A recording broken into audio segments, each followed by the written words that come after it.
Vivez votre passion du sport auto avec Motul.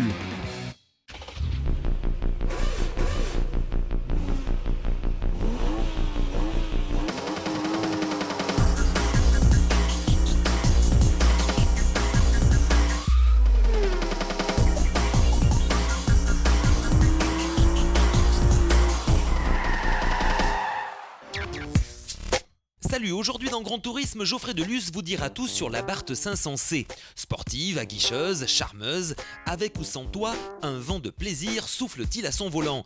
Réponse dans quelques instants. Après l'Abarth, place à l'exclusive et luxueuse Infiniti, la marque du plus jeune des constructeurs automobiles haut de gamme japonais présente la M, une troisième génération faite pour l'Europe. Elle entre dans le segment des berlines premium, alliant performance, innovation et technologie. Avec une particularité fort agréable, contrairement aux marques germaniques concurrentes, Infiniti ne propose que 3 options, et oui, seulement 3. Enfin sport, direction l'Aveyron, pour la 4e manche de Rallye-Terre avec le Terre des Cardabelles et les débuts de la Citroën DS3 R3 dans la discipline. 3 sujets qui ont en commun plaisir, passion et exclusivité. Contact, c'est parti.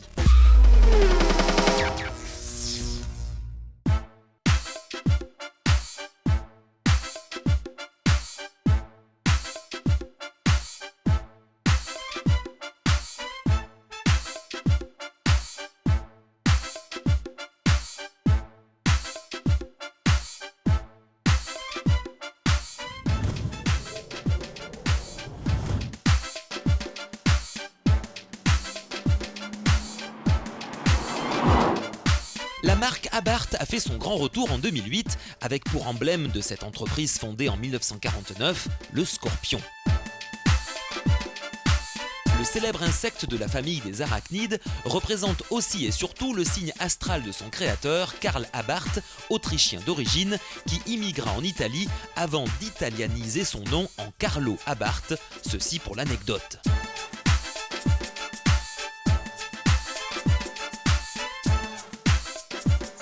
Aujourd'hui, l'Abarth 500 se décline en version cabriolet, disons convertible pour les puristes.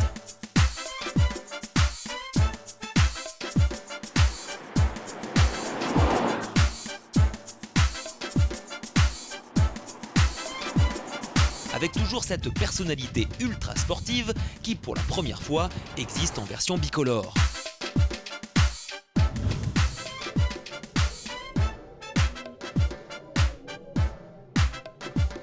Clair au caractère dynamique pour la partie basse qui contraste avec le haut au ton foncé élégant.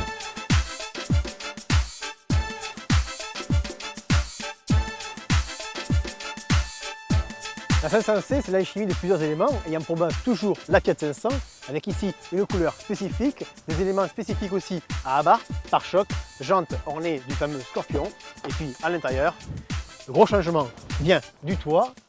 On peut profiter du beau temps grâce à un toit décapotable et surtout, grosse nouveauté, un bruit exceptionnel.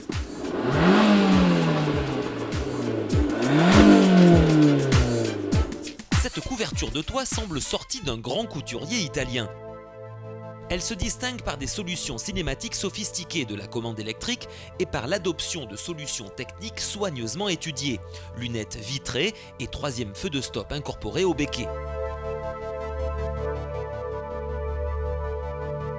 Disponible en 2 couleurs, noir et gris titane, elle s'assortit aux classiques couleurs Abarth ainsi qu'aux 2 combinaisons bicolores possibles.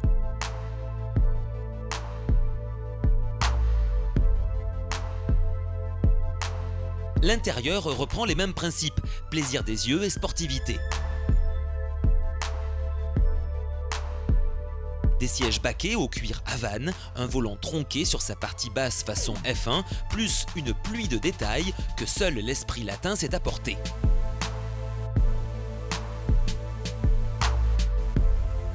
Nous sommes à 1000 lieues de l'austérité et de la froideur de certaines sportives.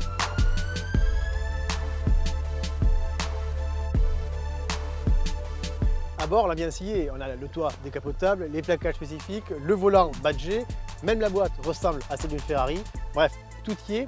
La qualité est là sur les casquettes de compteur, sur les sièges baquets. Moi, le petit moins, c'est vraiment la qualité des plastiques, un petit peu trop dur à mon goût. 140 chevaux, le 0 à 100 en 8 secondes 1, un couple maxi de 206 Nm en mode sport, 6,5 litres au 100 en consommation mixte, l'Abarth 500C répond aux futures normes Euro 5.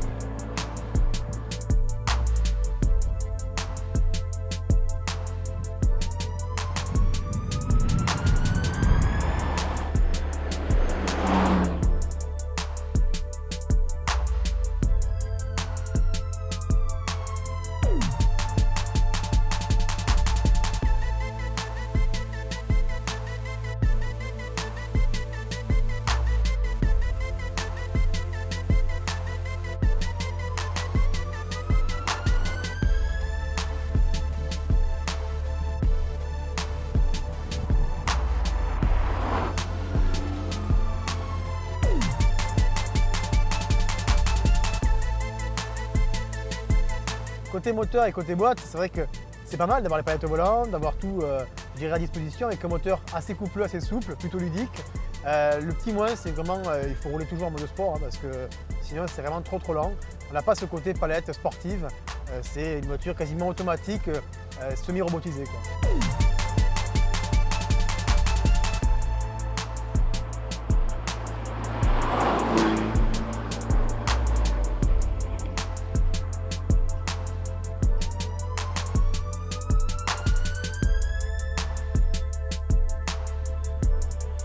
Le châssis, c'est vrai qu'il est typé quand même assez sportif, hein, avec une direction assez précise, une voiture qui est quand même assez dynamique par son gabarit. Hein.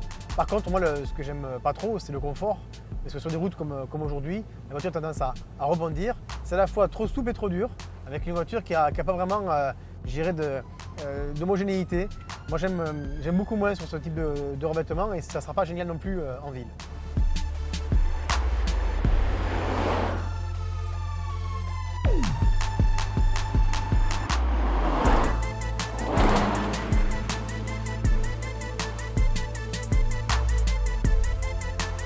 À bord, ce qui est bien, c'est qu'on est quand même assis assez haut. Bizarrement, la voiture est petite, mais on y voit bien. Il y a une bonne visibilité globale, donc on se sent en sécurité.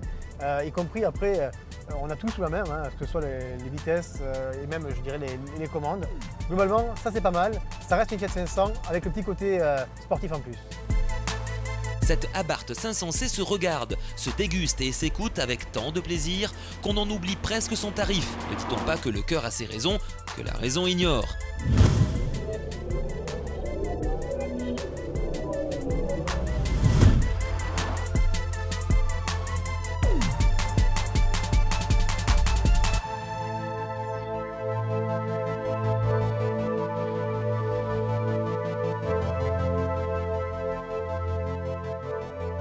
Abarth 500C à partir de 21 200 €.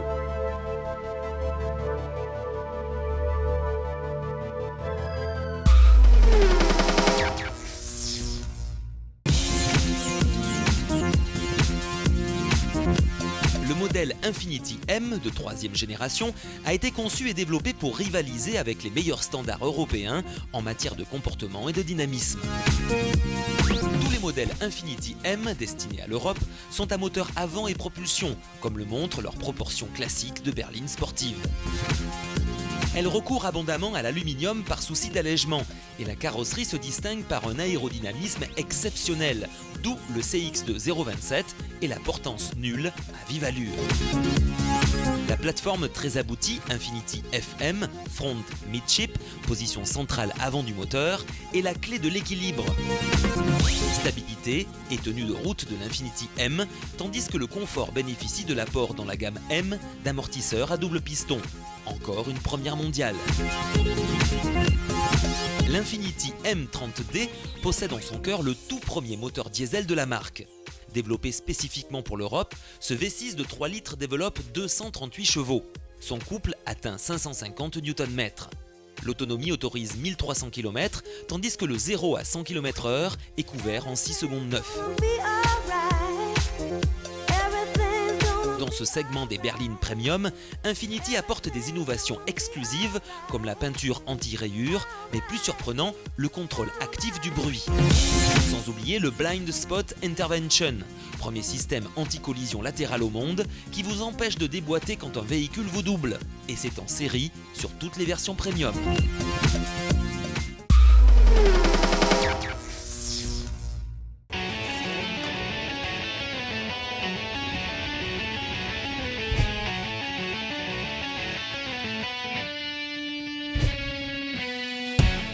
La quatrième manche du championnat de France Rallye Terre 2010, disputée sur les pistes aveyronaises, concrétisait la domination de Jean-Marie Cuoc sur 307 WRC avec 9 meilleurs temps sur 10 spéciales.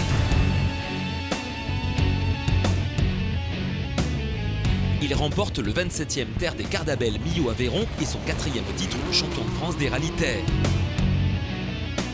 Ah, c'était pas mal, des belles spéciales.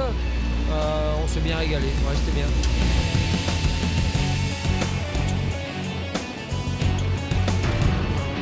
Leader du championnat depuis la première manche à Villeneuve d'Aveyron, Jean-Marie Cuoc réalisait une course parfaite au volant de la Peugeot 307 WRC. Il termine la course avec 1 minute 41 secondes et 40 centièmes d'avance sur Bernard Münster. Avec 4 victoires et 80 points, il remporte ainsi le titre de champion de France 2010 avant la dernière manche de la saison, le Terre du Vaucluse. Le 4e titre, et puis c'est pas la première fois qu'on le décroche au Cardabel, donc ça fait plaisir. Le championnat Terre, un championnat sympa, convivial. Maintenant, c'était pas plaisant de participer à ces rallyes-là. Je ferai pas ce championnat, mais c'est un ensemble, c'est bien, j'y trouve mon compte.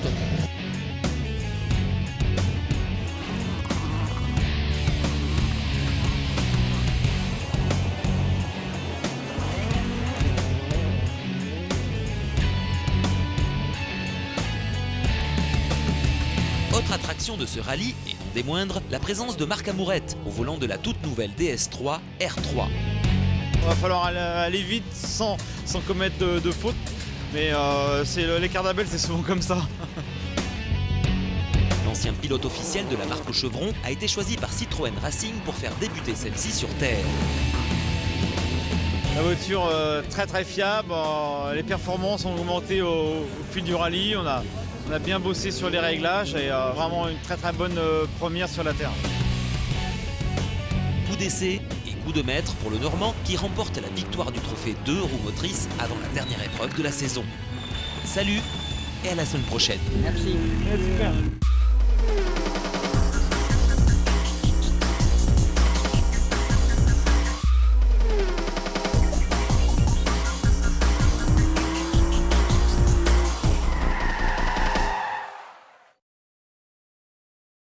Vivez votre passion du sport auto avec Motul.